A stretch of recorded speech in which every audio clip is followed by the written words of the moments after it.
This is Nick. This is Jack. It's Tuesday, TBOY, Tuesday, April 30th. And today's pod is the best one yet. The top 3 pop business news stories you need to know today. I'm sorry, Jack, pause the pod. So today is April 30th. Correct. Which means it's the last day of April. Exactly. Which means that tomorrow... It's gonna be May. Oh, he went full JT on this thing. Or Just something, baby. whichever one you prefer. If you know, you know. Jack, 3 stories for today's show. What do we got, man? For our first story, Viking Cruises is about to IPO at a $10 billion valuation. But Viking isn't a pure play cruise stock. No, Viking is a pure play boomer stock. For our second story, congratulations to everyone who works for a living, because the non-compete clause is officially dead. Done! Your boss can no longer be your boss after you quit working for your boss. And our third and final story, Blade became famous as the private helicopter app that will hail you to the Hamptons. But you are never going to guess Blade's shocking new business. What is it, Jack? Organs. Organs. Blade's helicopters aren't transporting Kevins, they're transporting kidneys. But Yetis, before we hit that wonderful mix of stories, No one else is doing this mix of stories. Love this mix today, Jack. we're going to kick off the show with a controversial opinion. The best thing at McDonald's isn't even a McDonald's product. The best tasting thing at McDonald's is not the Big Mac, it's not the McNuggets, and it's not even the McRib. What is it, Jack? It's the Coca-Cola.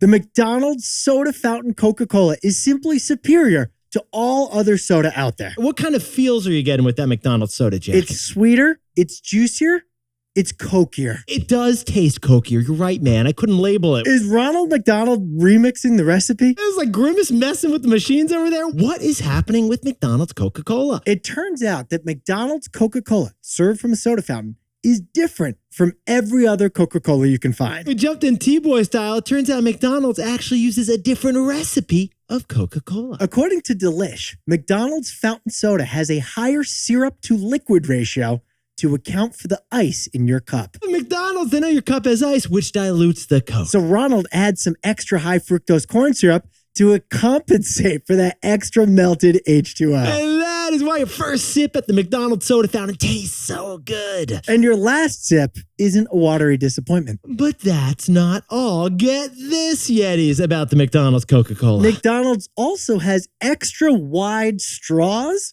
which blast the flavor into your mouth. Apparently, this is an engineering marvel, Jack, because the super wide straws optimize the syrup across your taste buds. So the Hamburglar is playing chess while Burger King's playing checkers. I mean, it's not rocket science, but kind of tastes like rocket science, man. So for T-Boy Tuesday Yetis, we want to know from you. What is the best way to have a Coca-Cola? Is it a half-frozen 2-liter you left in the freezer? Is it a Mexican Coke with actual cane sugar? Or is it my favorite, a free refill Pepsi paired with a free refill bucket of popcorn at the movie theater? Jack, you know what my parents used to do? They used to give us a Masoda. You know what's that? I've heard of this before. It's not milk soda, is it? Jack, it's half milk, it's half soda, and it kind of tastes delicious. That sounds appalling. Yetis, what is the best way to have a Coca-Cola? Is it a McDonald's soda fountain Coke? Or is it something else? Leave a comment right here on Spotify or on YouTube or on Instagram. One sec, Jack. I gotta press the machine.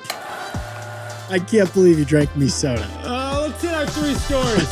15 years before this song, 2 boys from the Northeast met in the dorm. They had an idea that caused a cultural storm. It's the best one yet, but the best is the norm. Jack, Nick, that's it. I don't even think they need to practice. 50%, that's a fat tip.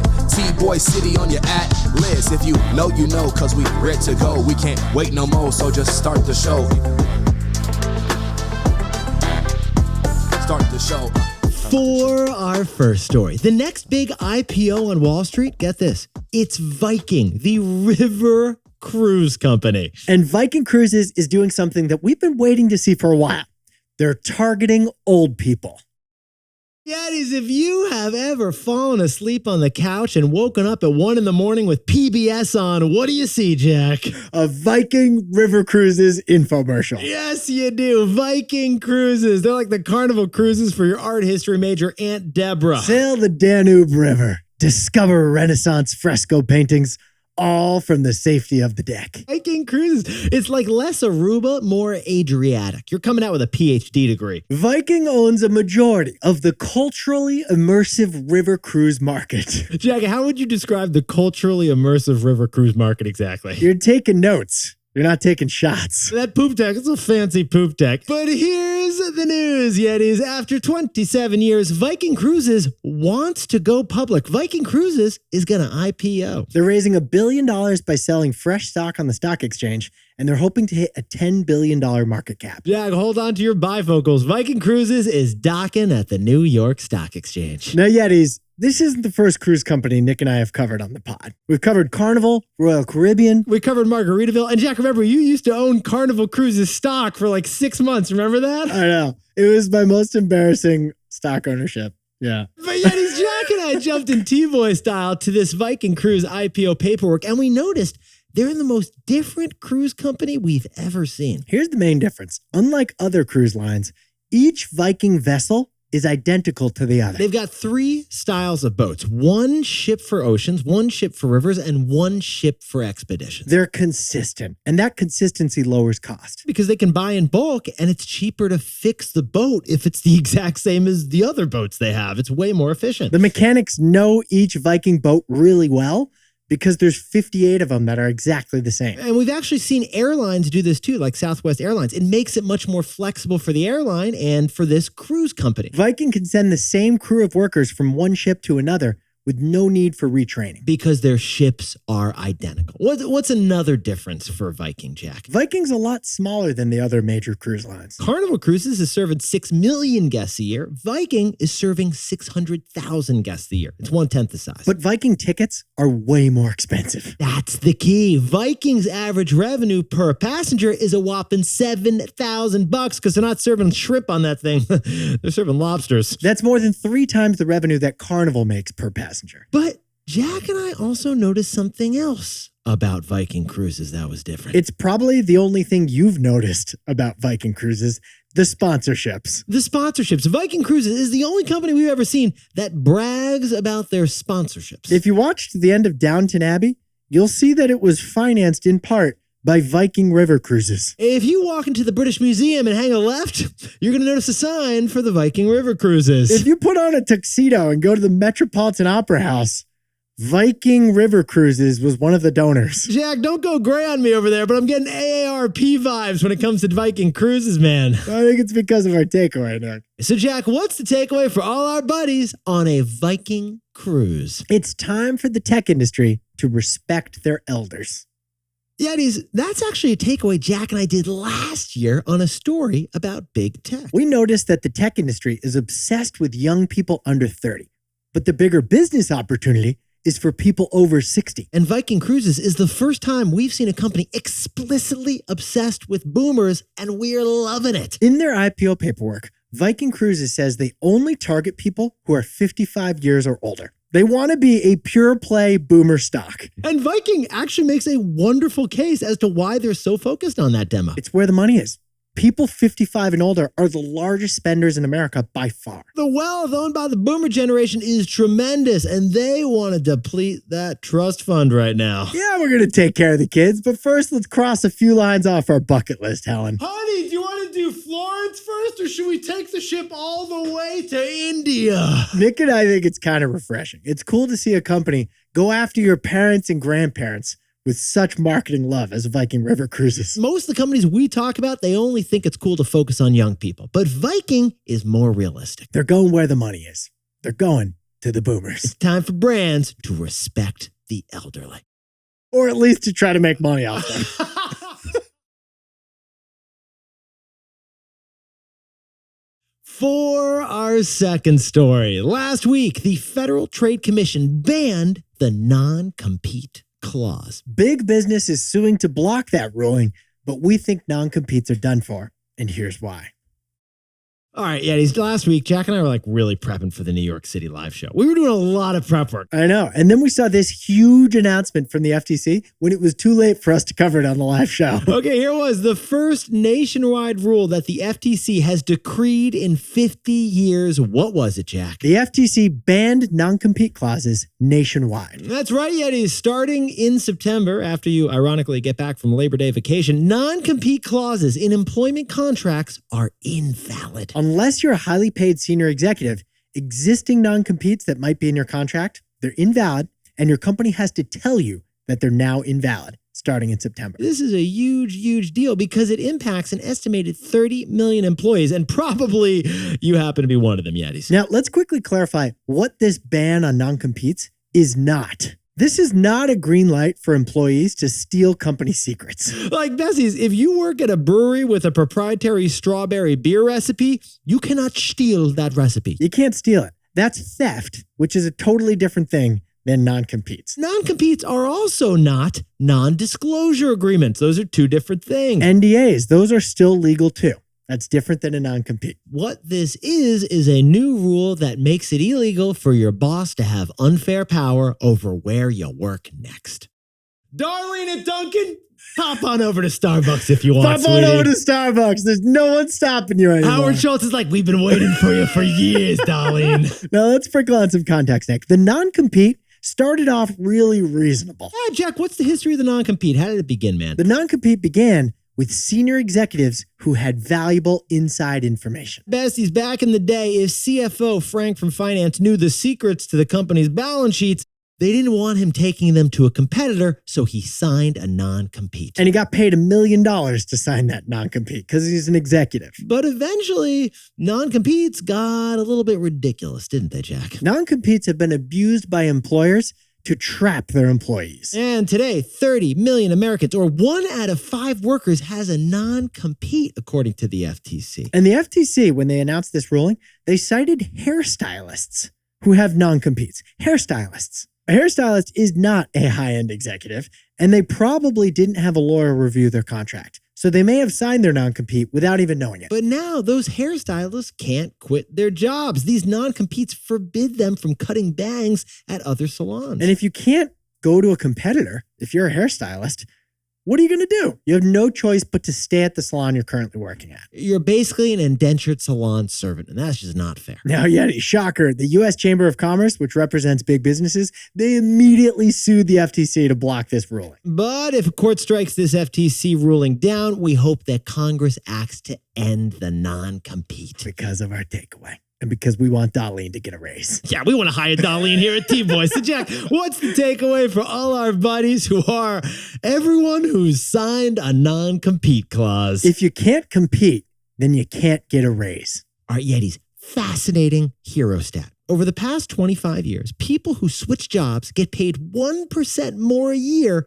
than those who stay. 1% more a year. Over a 40-year working career, that adds up to a huge difference in your income. Totally. What it means is that the best way to make more money is to pursue a new job. That hero stat is from Snacks, the newsletter we founded that still runs over at Robinhood. Well, Jack and I noticed that the FTC's main argument for banning the non-compete is exactly related to that hero stat. The FTC says that without the non-compete, American workers are going to make $300 billion more a year in income. You'll make more money because the freedom to work wherever is a form of leverage. Leverage to demand a higher wage because your boss has to compete for you compared to the other companies you could work for. And just the threat that you could leave is the very reason you'll get a raise. It doesn't matter how much your boss says he or she loves you, they're paying you to stay. So Jack and I, we are rooting for the end of the non-compete. Because if you can't compete, you can't get a raise. By the way, besties, Jack and I were curious how many of you actually have non-competes. So we've got a poll going right now on Spotify, don't we, man? If you listen on Spotify, scroll down and vote yes or no. For our third and final story, this one's wild. Blade has always been a private helicopter company for weekends in the Hamptons. But Blade's got a surprise new business that is booming. And what is it, Jack? Organs. Human organs. You know, your pause gets me every time you say that. When Jack and I were living in the East Village in New York, we got to know Blade because our buddy Timmy was like a power user of Blade. It's luxury helicopter ride hail. Like you can hail a helicopter to bring you from Manhattan to JFK in half the time that a cab would get you there. Yeah, they're targeting time-poor, money-rich millennials. The kind of people who need to get to the Hamptons ASAP with a pina colada in hand. We're out east, baby! It was Uber for choppers. Fancy helicopters that'll help you beat the traffic and be partying in Montauk at the Sloppy Tuna before you can even drink that pina colada. But Yeti's Blade went public during the SPAC frenzy of 2021, and Jack and I, we've actually covered it a couple times on this show. But here's the shocker. Blade's biggest business isn't people anymore. It's what's inside those people. This is what Jack and I found fascinating about this story. Blade is actually the biggest transporter of organs in the entire United States. Hearts, kidneys, lungs, everything but the appendix, Blade will move that organ fast for you. We were shocked, so we jumped in TBOY style. It turns out, back in 2021, Blade acquired Trinity, a company that specializes in the air transport of organs. And that organ transport business started small, but now it's most of Blade's business. Get this, fourth quarter Blade earnings, 2/3 of Blade's revenue came from their new medical division. So Blade's top client isn't our buddy Timmy anymore. It's Bellevue Hospital. Yeah, it's not the organ donors, it's the organs inside of the donors, Jack. Blade also transports medical teams who specialize in organ transplant procedures to the hospitals that they're needed. In fact, yeah, if you go to Blade's website and look at their company description, it's not talking about flights to Nantucket exactly, is it, Jack? The first sentence about Blade's About Us page, Blade Air Mobility provides air transportation and logistics for hospitals for human organs. They still mention transport of human passengers, like going out east to the Hamptons, but they mention it second. It's not their priority. And now Blade is doubling down on organs. They just bought 8 new planes just for this new booming hospital organ business. Blade, it's really the Uber for intestines. It's not a blade. It's a scalpel. So, Jack, what's the takeaway for our buddies apparently saving lives over at Blade? Don't mistake the brand for the business. Now, Yeti's Blade's branding, its advertising, its entire external image, it screams one thing. Exclusive, sleek, luxury transport to get you to that vacation ASAP. But when you break away from its brand, what is Blade's actual business? The fundamental business is to move expensive, high-priority objects from A to B fast. Yeah, that object, it could be a stock trader who's willing to pay more to get to the beach ASAP. Or it could be a kidney whose recipient needs it ASAP. Blade built its business to target the stock trader, but the business opportunities are really with the kidney. Blade, it's in the air mobility business, whether that's a person or a pancreas. So don't mistake the brand for the business. Jack, can you whip up the takeaways for us for TBOY Tuesday? Apparently not. You said you like my pauses. All right, you got it. Yeah, it is. Viking River Cruises is IPOing on the New York Stock Exchange, targeting a $10 billion valuation. Unlike the tech industry, Viking Cruises respects their elders. For our second story, the FTC announced a nationwide ban on non-competes. Yeah, we hope that non-compete goes away, because without the compete, there is no raise. And our third and final story was Blade. They started as a helicopter service for VIP Hamptons partiers. Now they're doing organ deliveries. Don't let Blade's brand distract you from Blade's business. But Yetis, this pod's not over yet. Here's what else you need to know today. First, Tesla stock jumped 15% yesterday after Elon got Tesla's self-driving mode approved in China. To get that approval, Elon has to partner with Baidu, which is China's hand-picked electric car winner. We've said it before and we'll say it again. What President Xi wants, she gets. And second, Goldman Sachs warned their bankers about booking business trips to Paris during the Paris Olympics this summer. To all our Goldman besties out there, if you work at the bank and you have a business trip planned you want to expense in July, just be a little careful. Even if you have a client who's based in Paris and prefers you visit during August, you're going to need approval from the finance department. He really likes archery. He loves archery. Any Goldman trip this summer to France must be approved by finance. And finally, we're officially getting a Mufasa origin story. Disney's Mufasa the Lion King just dropped its trailer. Beyonce is voicing Nala again, and Beyonce's daughter is playing Simba's daughter. But sadly, James Earl Jones will not be voicing Mufasa, which it just feels like a miss. It's a huge miss. James Earl Jones, the greatest voice actor of all time. Besides Jack's pauses. Now, time for the best fact yet. This one sent in by Patrick Meehan from lovely Bradenton, Florida. All right, it's NHL playoff season, right, Nick? The New York Rangers, we already clinched, man. We're going to the second round. Nick's a huge Rangers fan, Yetis. But the hottest thing in the hockey playoffs isn't really Henrik Lundqvist. It's really the Zamboni. Yeah, forget about Lamborghinis and Ferraris. The Zamboni is the vehicle we want to talk about right now. Yetis, get this. When the Zamboni does a rink resurfacing, it covers 3/4 of a mile every single time. And since there's 4 resurfacings per game, the Zamboni travels 3 miles per game. And during that trip, it uses 250 gallons of water for every ice resurfacing. So for an entire game, a Zamboni uses 1,000 gallons of water. And Nick, to be clear, what does the Zamboni do, actually? Well, Jack, we'll save that as the best fact yet for another pod. Yetis, you look fantastic today. And remember, Jack and I want to know, how do you enjoy the best Coca-Cola? Is it at a McDonald's fountain machine? Or is it a free refill at a movie theater like me? Hit us up at TBOY Pod on Instagram, YouTube, or Spotify right now. And Nick and I will see you tomorrow.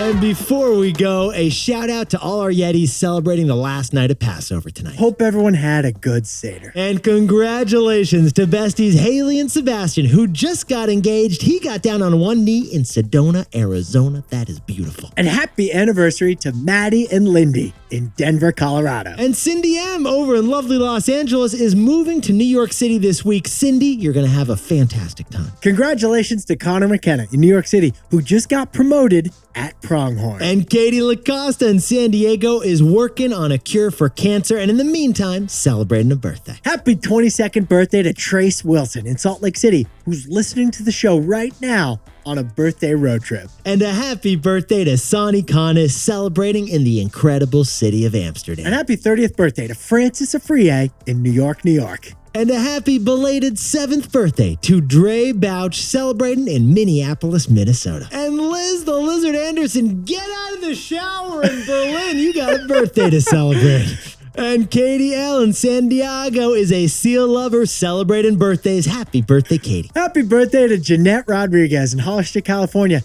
Get this girl her mocha ASAP. And Jack, we got a 31st birthday for our buddy William Chan, who's training for a marathon and listening to TBOY. Happy birthday to Billy Yarbrough, who's turning 34 in San Clemente on the same day as his collie, Mr. James. And Culla Ray is turning 3 years old in San Augustine, Florida, celebrating in true unicorn fashion. And Kyler Vague, somewhere in the middle of Pennsylvania, just got promoted to director, and we're pumped for him. I bet you he got that promotion because he hasn't signed a non-compete.